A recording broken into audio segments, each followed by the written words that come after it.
Oi, turminha do sexto ano, tudo bom com vocês? Mais uma semana se inicia, né? Então vamos entrar em mais um tópico do nosso capítulo 13. Vamos falar sobre a nobreza e o clero. Vamos falar sobre essas duas classes aí da nossa sociedade estamental, como já havíamos estudado aí nas aulas anteriores. Então vamos focar aí nesta videoaula sobre a nobreza e o clero. Vamos começar agora. Peguem o caderno, a caneta, anotem todos os pontos mais importantes do nosso conteúdo, tá bom? Para estar ajudando ali nas questões das resoluções das provas, ok? Então prestem bastante atenção e vamos começar agora.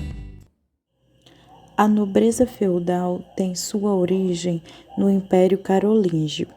A importância social do grupo aumentou quando esse império enfraqueceu em decorrência das invasões à Europa Ocidental até meados do século X. Os nobres eram divididos em dois segmentos: a alta nobreza, formada por duques, condes e marqueses, e a baixa nobreza, que comportava barões, viscondes e cavaleiros. Esses últimos prestavam serviços militares aos grandes senhores, viviam e lutavam por eles, o que exigia disciplina e treinamento desde a obediência. A guerra na Idade Média era uma prática comum. Assim, os senhores feudais e os reis precisavam de cavalheiros treinados, constantemente. Um cavalheiro necessitava de equipamentos de guerra, como escudo, espada, elmo e armadura, além de um cavalo. Esses itens tinham um alto valor, por isso, apenas membros da nobreza se tornavam cavalheiros. Era preciso também dispor de tempo para se dedicar ao treinamento, durante o qual o homem deveria preparar-se fisicamente e aprender a utilizar técnicas de combate, armas e comportar-se como um cavalheiro. Valentia, fidelidade e lealdade eram atribuídos, a estes. Em períodos entre guerras, eram organizados torneios, eventos festivos, promovidos para o lazer da população. Neles, os cavalheiros disputavam provas como a justa. Os nobres, os senhores feudais, dividiam suas terras em várias porções. As pessoas que cediam as terras eram chamadas de suceranos. Aqueles que recebiam eram denominadas vassalos. Um nobre poderia ter, vários vassalos e ser ali o mesmo, o vassalo de outro nobre, de um rei. Além disso, havia vassalos ricos e poderosos e outros vassalos pobres. O poder de um senhor feudal era medido pela extensão de suas terras, pelo número de vassalos que tinha e pela quantidade de servos que lhe deviam obediência. O senhor feudal era o responsável pela justiça, pela defesa e pelo governo de suas terras. Portanto, exercia o poder político e econômico. O ato de conceder o benefício do feudo era oficializado por meio de uma cerimônia chamada enfeudação, da qual fazia parte a realização de gestos e juramentos específicos. Os acordos estabelecidos nessas ocasiões eram respeitados por gerações. A cerimônia era dividida em 3 partes: a homenagem, a fidelidade e a investidura. Na homenagem, 2 homens ficavam frente a frente.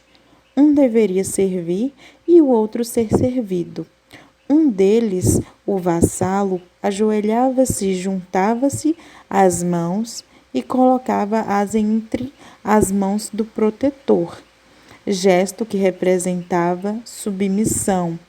Na investidura, o suzerano entregava um ramo de planta e um saquinho com um punhado de terra a seu vassalo, o que simbolizava a concessão da propriedade e da proteção a ele.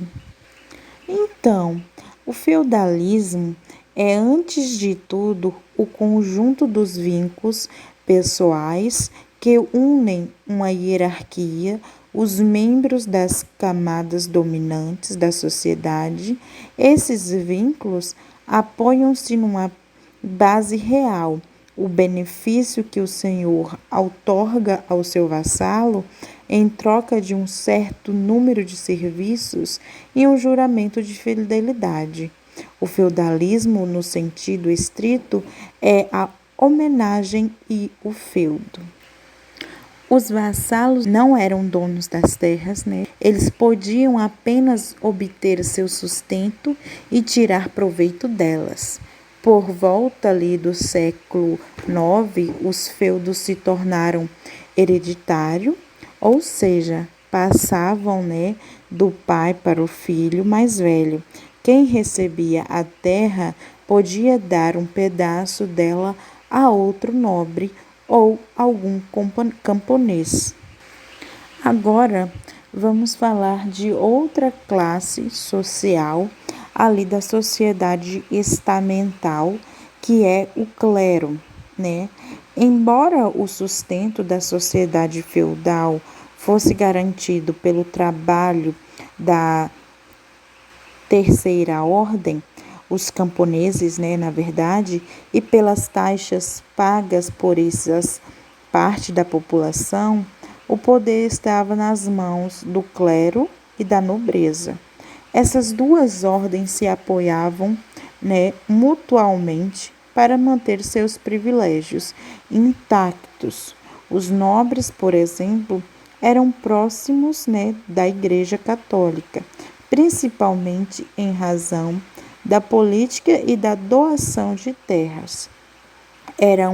Era comum a nobreza entregar ao clero parte de seus territórios e aos cavalheiros servirem de proteção, né, de protetores da igreja. Como não exigia um poder político centralizado, a instituição que ligava aos territórios feudais era a igreja, uma vez, né, que difundia os mesmos ensinamentos a todos os seguidores, representando um traço de união da sociedade. Assim representava a segurança e a estabilidade religiosa e política, pois era o clero que legitimava um monarca. O clero fundamentava a formação de uma sociedade com pouca mobilidade social, na qual a posição do indivíduo era determinada no nascimento, o que era entendido como um desejo celeste. Dessa forma, a condição social de uma pessoa era compreendida como uma vontade de Deus. Logo, ir contra ela significava, né, ofender o próprio Senhor. Deste modo, né, impedia-se o questionamento sobre a situação dos desfavorecidos. Na sociedade feudal, os religiosos assumiam a responsabilidade, né, de orientar moral e espiritualmente todas as pessoas, do camponês ao senhor feudal. Não havia, né, feudo no qual não existisse uma capela. A igreja, né, determinava os dias santos, os feriados e as festas, além de abençoar os casamentos e a cerimônia de consagração dos cavalheiros. Os membros do clero, elaboravam calendários ilustrados com desenhos que representavam as atividades a serem desenvolvidas ao longo do ano. Por meio de práticas como a doação de bens, o recebimento de heranças e a cobrança de taxas, durante o período medieval, a Igreja fortaleceu seu poder com o acúmulo de terras na Europa Ocidental. Neste contexto, alguns membros do clero acabaram se apegando excessivamente aos bens materiais, gerando crises, e críticas a essa classe. Nesse período, então surgiram ordens religiosas que buscavam, manter seus membros afastados das questões mundanas.